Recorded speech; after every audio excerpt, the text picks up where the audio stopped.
The elevator doors opened with a soft chime and the leather folder slipped from Claire Merritt's hands before she even had a chance to stamp. It hit the marble floor of the Ashford Tower lobby the way most bad days begin. Quietly, without warning, with everything spilling out at once, her resume. The printed bank statement she had triple-checked that morning. The letter from her landlord, and a photograph, worn at the edges, of a little boy sitting on a porch railing with a gap-toothed grin and a fishing rod that was clearly too big for him. Claire dropped to her knees and started gathering the papers quickly, the way people do when they're embarrassed and hoping no one noticed. Someone had noticed. "This one's going under the planter," said a calm voice beside her. A hand reached past the ornamental pot near the elevator bank and retrieved the photograph before it could slide any further. Claire looked up. The man crouching beside her was wearing a charcoal suit that did not have a single wrinkle in it. He was maybe 40, with dark hair going silver at the temples, and the kind of stillness about him that usually meant either extreme confidence or extreme tiredness. He was looking at the photograph, not casually, not the way a person glances at something before handing it back. He was looking at it. Claire reached out. "Thank you." He handed it over without a word, but his jaw had tightened in a way she noticed even in those 3 seconds on the floor of the lobby. She stood, pressed the papers back into the folder and told herself she was imagining things. She was not imagining things. Claire Merritt was 31 years old, and she had been a single mother for 4 of those years, which meant she had also been an expert in pretending everything was fine for 4 of those years. She had it down to an art. She could fold a school permission slip with one hand while negotiating a payment plan on the phone. She could smile at parent-teacher night while knowing her hydro bill was 3 weeks overdue. She could walk into the corporate headquarters of Ashford Capital Management on a Tuesday morning, in a blazer she'd pressed twice and looked like she belonged there. She almost believed it herself. The meeting she'd requested had taken 6 weeks to get. She wasn't applying for a job. She was applying for a small business loan through the community development program that Ashford Capital ran every spring. Her application was for a mobile bookkeeping service she'd been building for 2 years, mostly from her kitchen table after her son Theo went to bed. She had 17 clients. She had a business plan. She had the kind of numbers that made her accountant friends say, quietly and seriously, "Claire, this is actually good." What she did not have was collateral, and in the world of finance, that word carried the same weight as a closed door. The woman at the reception desk sent her to the 14th floor, suite 1402. The elevator opened into a waiting area with views of the Ottawa River and chairs that probably cost more than Claire's monthly rent. A junior associate in a gray suit, she later learned his name was Patrick, looked up from his desk, took in Claire's blazer, her folder, the small scuff on her left shoe, and made a decision behind his eyes before she'd said a word. "Community development," he said. "That's right. I have a 10 o'clock. He checked his screen. "Claire Merritt, yes." He typed something, then set his hands flat on the desk. "I'll be honest with you, and I say this to save everyone time. The program is technically active, but we've had very few successful applications from service-based businesses without physical assets. You'd essentially be asking us to fund goodwill." Claire looked at him for a long moment.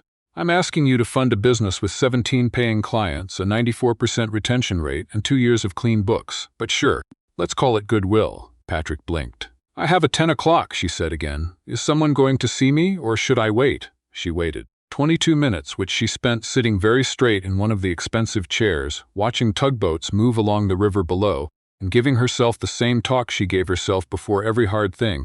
"You've done harder. You'll do this. Move." She was on her 3rd deep breath when the door to the inner office opened. It was the man from the lobby. He stopped when he saw her. Just for half a second, less than a second, something moved across his face. Then it was gone, and he was extending his hand with the calm, practiced ease of someone who spent a lot of time in rooms where things were decided. "Mrs. Merritt, I'm Nathaniel Ashford. I apologize for keeping you waiting." Claire stood and shook his hand. "Claire is fine, Claire." He gestured toward the office. "Come in."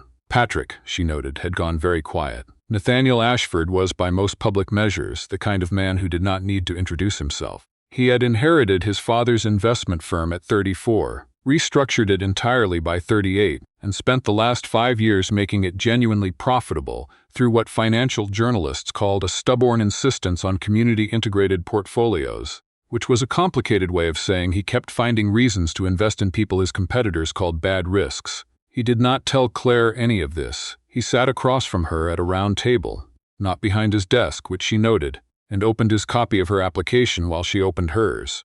"You've been operating for 2 years," he said. 2 years and 4 months. Revenue has grown. He scanned the page. 40% year over year. 43. He glanced up.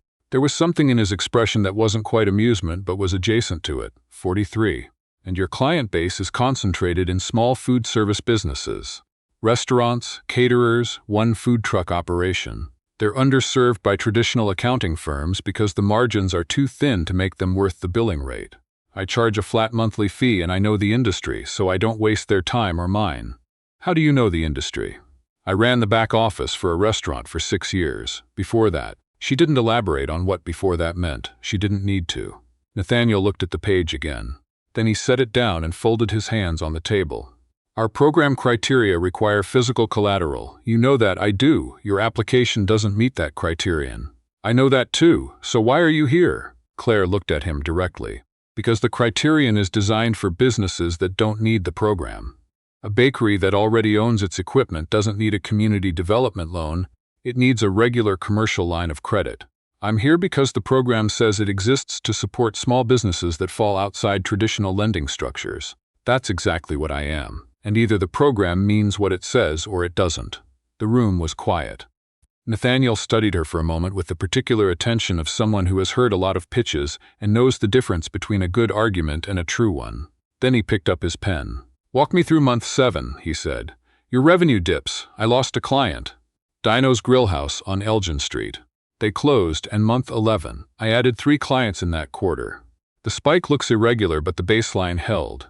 They went through the entire document, page by page. It took 50 minutes, which was 40 minutes longer than the meeting was scheduled for, and at some point Patrick appeared in the doorway with a look that clearly meant "you have a call." And Nathaniel made a small gesture without looking up that clearly meant "not now." At the end he closed the folder. "I'm going to recommend this application for approval," he said. "With one modification, we'll structure it as a performance-linked loan rather than a standard term. Milestone-based disbursements. You hit your projections, the next tranche releases." Claire felt something loosen in her chest that had been tight for a very long time. She kept her face neutral. "That works. Good." He stood and she stood and they shook hands again. His grip was firm and he held it one beat longer than was strictly professional, then let go. "My assistant will send you the paperwork by Thursday." She was halfway to the door when he said quietly, "The photograph." She turned. He was still standing at the table, looking at a point somewhere past her shoulder. "The boy in the photograph. How old is he?" Claire paused. It was such an odd question. 7. "Why?" Nathaniel shook his head once small. "No reason. Safe drive home." She walked to the elevator. She pressed the button. She waited. She told herself, again, that she was imagining things. Theo Merritt was, in fact, 7 years old, and he had opinions about everything. He had opinions about which brand of orange juice had the best mouth-feel, his word. About whether squirrels were trustworthy, they were not, and about the proper way to fold a blanket. Corners first, always. He had his mother's dark eyes and a habit of asking questions that took adults a moment to recover from. He also had a habit of talking to plants. This had started 8 months ago, when Claire had brought home a small pothos from the grocery store clearance shelf. Theo had named it Gerald and carried on daily briefings with it about his school day. Gerald, to his credit, had not died. He had, in fact, grown so aggressively that they'd had to repot him twice. "Gerald doesn't look good today," Theo announced one Thursday evening, squinting at the plant on the windowsill. "Gerald looks fine," Claire said from the kitchen where she was reviewing her loan paperwork. "He's drooping. He's always slightly droopy. That's his personality." Theo considered this. "Maybe he needs a friend. Theo, we have 17 clients and a performance-linked loan disbursement coming up.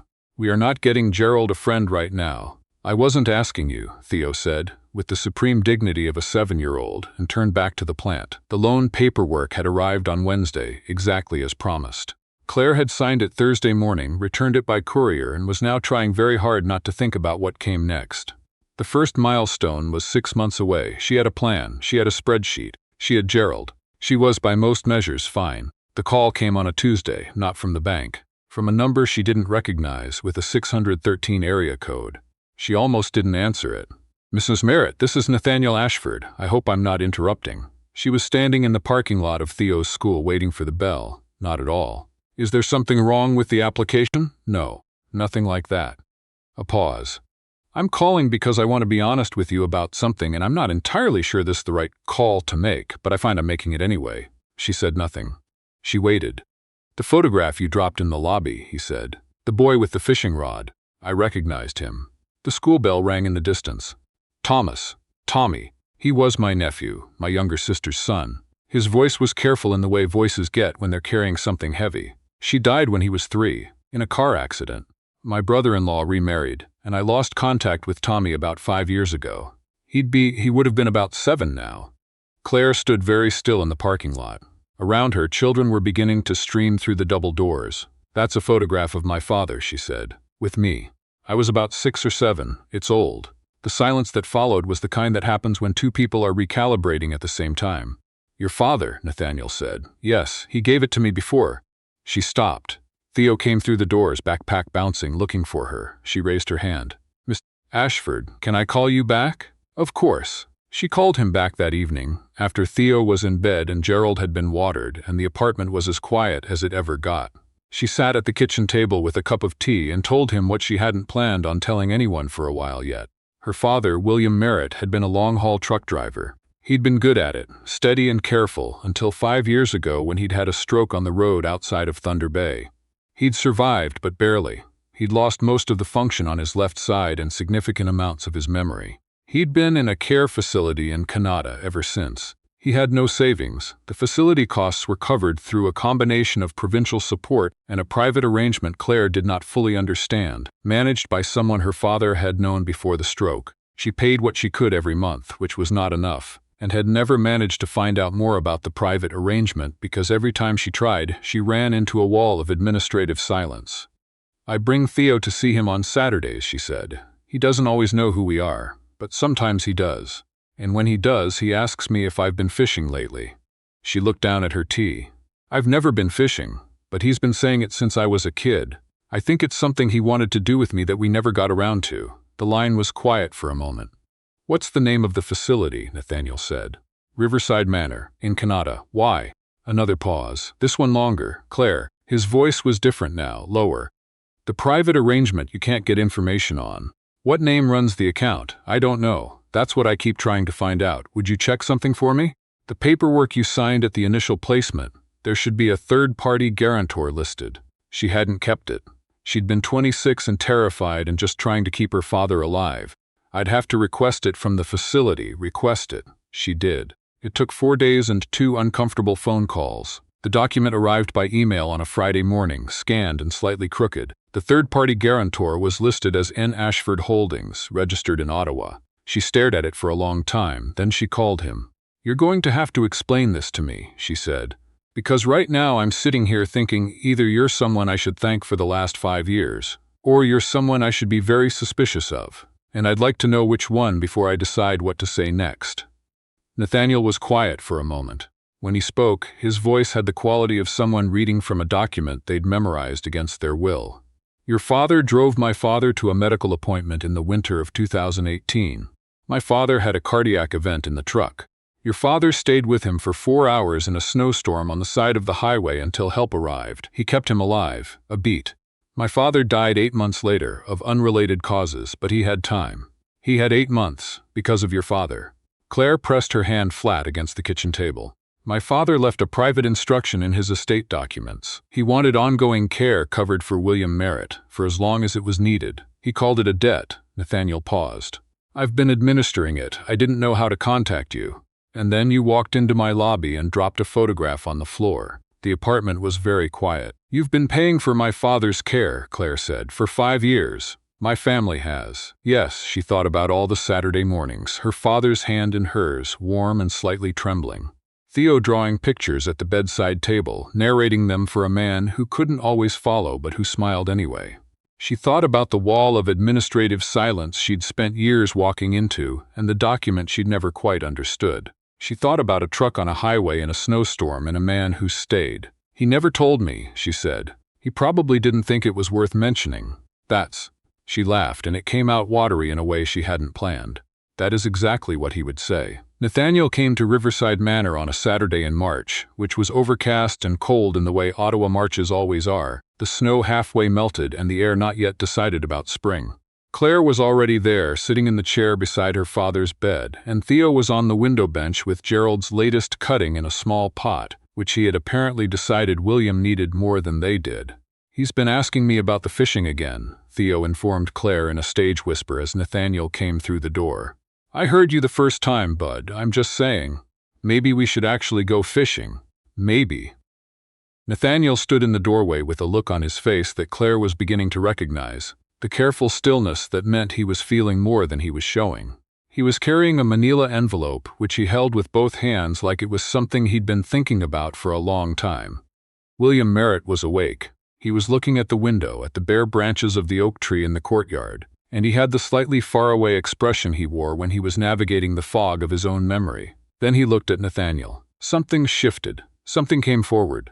"Robert's boy," William said. Nathaniel's breath caught. "Yes, I'm Nathaniel."